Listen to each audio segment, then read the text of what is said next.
स्वागत है आप सभी का आपके अपने चैनल स्टडी विद ट्रिक पर। आज हम ग्रुप डी के लिए जो एक्सपेक्टेड क्वेश्चन की हमने सीरीज स्टार्ट करी थी, आज उसका हम सीरीज नंबर 3 करने वाले हैं। आज जो क्वेश्चन हमने इंक्लूड किए हैं वो क्वेश्चन अभी रिसेंट एग्जाम में पूछे गए, जैसे एनटीपीसी हो गया, सीएचएसएल के जो एग्जाम है और प्रीवियस ईयर में जो ग्रुप डी में जो पूछे गए थे क्वेश्चन, उनमें से हमने कुछ अच्छे क्वेश्चन को आज इंक्लूड किया है।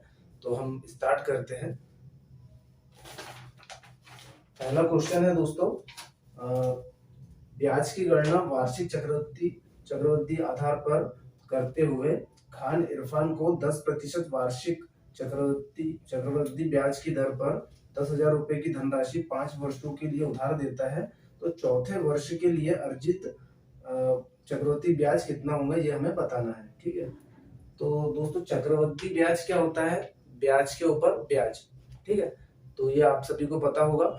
तो इसमें क्वेश्चन में हमें क्या पूछा गया है कि चौथे वर्ष में हमें ब्याज बताना है क्या है। तो यहाँ पर मैं क्या करूंगा कि 10% अगर वार्षिक दर है तो मैं यहाँ पर इसको रेशो से कर सकता हूँ। 10 से 11 हुआ होगा मेरा पहले वर्ष का, फिर दूसरे वर्ष का ये 10 से 11 और तीसरे वर्ष का 10 से 11।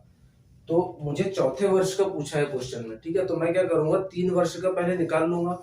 तो 3 वर्ष में जो मेरा मिश्रधन होगा तो उसके बाद में फिर उसी पर तो 10% चौथे वर्ष में लगेगा।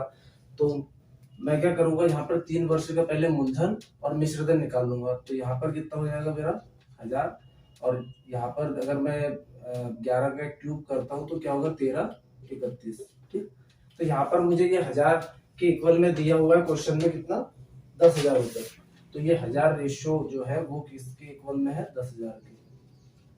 तो 1 2 3 मतलब एक रेशो की वैल्यू कितनी हो गई है? 10। तो यहाँ पर मैं मिश्रधन निकाल लूंगा। मिश्रधन ये मेरा तीसरे ईयर का है। ठीक है, तीसरे वर्ष का मिश्रधन है। अब तीसरे वर्ष के लिए ये मूलधन रहेगा मतलब अब। ठीक है, अब चौथे वर्ष में इसी पर ही मैं 10% ब्याज लगाऊंगा। तो 10% इसमें मैं ब्याज लगाता हूँ, तो मेरा जो ब्याज निकल के आएगा चौथे वर्ष का वो निकल के आएगा 13 31। ठीक है, तो इसमें क्वेश्चन में दोस्तों फिर से एक बार आप समझ लो क्या है कि क्वेश्चन में हमें पूछा था चौथे वर्ष के लिए। तो हमने क्या किया, सबसे पहले तीसरे वर्ष के लिए हमने मिश्रधन निकाल लिया कि मिश्रधन कितना हो रहा है। अब वो चौथे वर्ष के लिए मूलधन रहेगा। अब जो चौथे वर्ष में जो ब्याज लगेगा वो उसी पर तो लगेगा। तो हमने क्या किया, 10 से 11 10 से 11 10 से 11, तो यहाँ पर 1000 और ये 13 31। तो ये तीसरे वर्ष के लिए मिश्रधन और चौथे वर्ष के लिए मूलधन है। तो इसी ये 1000 रेशो हमारे क्वेश्चन में दिया था 10,000 रुपए के बराबर। तो एक रेशो की वैल्यू निकल के 10। तो यहाँ पर मैंने निकाल लिया तीसरे वर्ष के लिए मिश्रधन 13 31 और चौथे वर्ष के लिए वो मूलधन रहेगा। अब चौथे वर्ष में हमें इसी पर ही 10% ब्याज लगाना है। तो हमारा जो आंसर आएगा वो कितना निकल के आएगा 13 31। ठीक है, अगला क्वेश्चन है दोस्तों कि एक त्रिकोणीय आकार के पाद की भुजाओं का अनुपात 3 4 5 और पार्क का परिमाप दिया हुआ है 120 मीटर। तो पार्क की सबसे बड़ी भुजा के विपरीत शीर्ष से मीटर में लंबवत दूरी कितनी है? तो क्वेश्चन में हमें पूछा है कि जो सबसे बड़ी भुजा रहेगी उसके विपरीत शीर्ष से जो सबसे लंबी भुजा है तो उसकी हमें ऊंचाई बताना है कि वो कितनी होगी। ठीक है, उसमें दूरी कितनी है वो बताना है। तो क्वेश्चन में हम परिमाप हमें दिया हुआ है और जो रेशो दिया है वो भुजाओं का वो है 3 4 5। तो 3 4 5 भुजाओं का अनुपात दिया हुआ, इसका मतलब जो त्रिभुज है वो कैसा है? समकोण त्रिभुज है, क्योंकि समकोण ट्रिपलेट हम सभी जानते हैं 3 4 5 5 12 13 है ना। तो ये ट्रिपलेट्स होती है। तो त्रिभुज हमें क्वेश्चन में दिया हुआ है, जो एक त्रिभुज है राइट एंगल ट्राइंगल है, उसकी भुजा है ए बी सी और हमें भुजाओं का अनुपात दिया हुआ है 3 4 5 और परिमाप हमें क्वेश्चन में दिया हुआ है 120। और परिमाप क्या होता है? किसी भी आकृति का एक चक्कर। तो परिमाप मैं इन तीनों को जोड़ लेता हूँ, तीनों भुजाओं के का योग कर लेता हूँ। तो 7 और 5 12, मतलब कि 12 बराबर से कितना होगा 120। तो एक रेशो की वैल्यू कितने निकल के आ जाएगी यहाँ पे 10। इसका यहाँ से मैं भुजाएं निकाल सकता हूँ। ये हो जाएगी 50, ये हो जाएगी 30, ये हो जाएगी 40। ठीक, और मुझे जो क्वेश्चन में पूछा है वो क्या पूछा है कि सबसे बड़ी भुजा क्या होता है, होती है कर्ण। अब कर्ण के सामने की जो भुजा है उसके शीर्ष से जो ये शीर्ष जो है इसकी लंबाई मुझे बताना है, ठीक है। तो मैं क्या करूंगा दोस्तों यहाँ पर कि अब यहाँ पर त्रिभुज जो है, त्रिभुज का फॉर्मूला क्या होता है, त्रिभुज का फॉर्मूला होता है 1/2 बेस इंटू हाइट, जो संपूर्ण त्रिभुज का फॉर्मूला है। तो यहाँ पर मैं फॉर्मूला लगाऊंगा कि अब मैं एक बेस तो ये हो जाएगा और इसकी हाइट ये है, अगर मैं बेस इसको मानता हूँ तो इसकी हाइट तो ये होगी, ठीक है। तो यहाँ पर मैं फॉर्मूला ये दोनों इक्वल ही रहेंगे क्योंकि त्रिभुज तो एक ही है, ठीक है।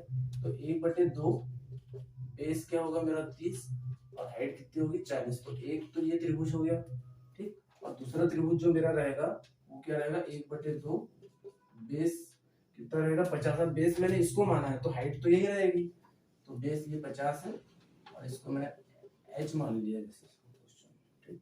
तो इससे मैं 1/2 से 1/2 कट जाएगा, 1 0 से 1 0 ये कट जाएगा, 5 से 6 बार, तो 6 चौके 24। तो जो मेरी हाइट है ये कितनी निकल के आ जाएगी 24। तो ये आंसर मेरा कितना रहेगा 24। अगला क्वेश्चन है दोस्तों कि त्रिभुज ए बी सी में ए बी 10 सेंटीमीटर है और बी डी 6 सेंटीमीटर है और डी सी 7.5 सेंटीमीटर है। तो कोण ए को द्विभाजित करने वाली रेखा आंतरिक रूप से बीसी रेखा को डी बिंदु पर काटती है, तो सी ए की लंबाई हमें बताना है। तो हमें त्रिभुज दिया हुआ है ए बी सी, ठीक। और यहाँ पर क्वेश्चन में दिया हुआ है कि एंगल बाइसेक्टर ए का कोण द्विभाजक जो है वो बीसी को डी पर काटता है, ठीक है। तो ये एंगल, इसका एंगल बाइसेक्टर जो है वो डी को बीसी को डी पर काटता है। और हमें क्वेश्चन में दिया हुआ है कि एबी की लंबाई दी हुई है 10 सेंटीमीटर और बीडी की लंबाई दी हुई है 6 सेंटीमीटर और डीसी की लंबाई दी हुई है 7.5 सेंटीमीटर और हमें एसी की लंबाई क्वेश्चन में पूछी है, तो हमने एक्स मान लिया उससे, ठीक।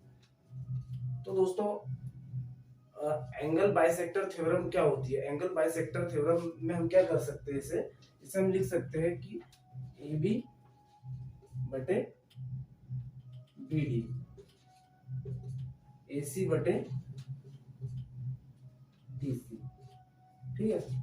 जब एंगल बाइसेक्टर थ्योरम से हम इसे ऐसा लिख सकते हैं तो क्या मैं यहाँ पर ए बी की जगह 10 रख सकता हूँ और बी डी क्या होगा 6 और ए सी हमें क्वेश्चन में पूछा है और डीसी दिया हुआ है हमें 7.5। तो इसको मैं 15/2 लिख सकता हूँ। तो 3 से कट जाएगा 2 बार, 3 से कट जाएगा 5 बार, 2 से कटेगा 5 बार, ठीक। तो यहाँ पर 25/2। तो एसी की जो लंबाई निकल के आ जाएगी वो 12.5 मतलब 12.5। तो ये वाला निकल के आ जाएगा 12.5। अगला क्वेश्चन है दोस्तों, चौथा क्वेश्चन है रोड में 1875 बटे रोड में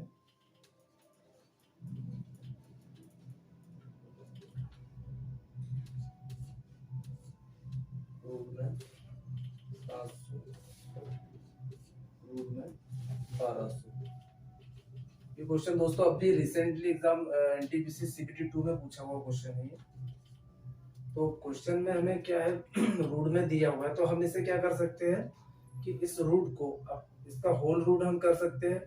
अगर क्योंकि सभी संख्याओं पर रूट दिया हुआ है तो मैं एक ही रूट में सभी संख्याओं को लिख सकता हूँ। 1875 बटे में मल्टीप्लाई 768 1200।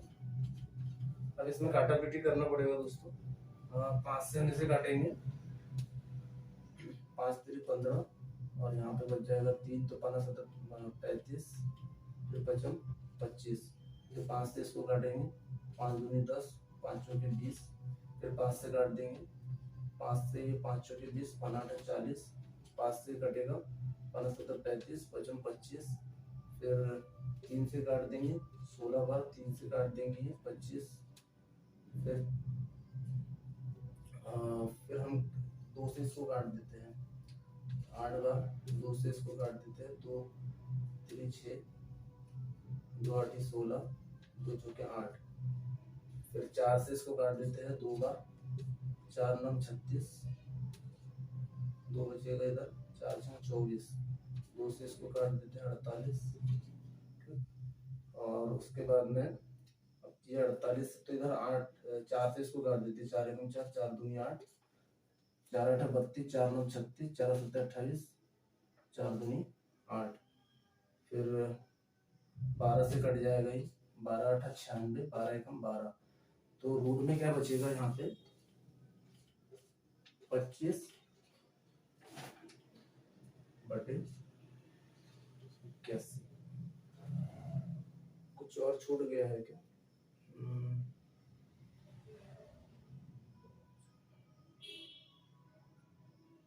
नहीं ठीक है, तो ये रूट है, इसका मतलब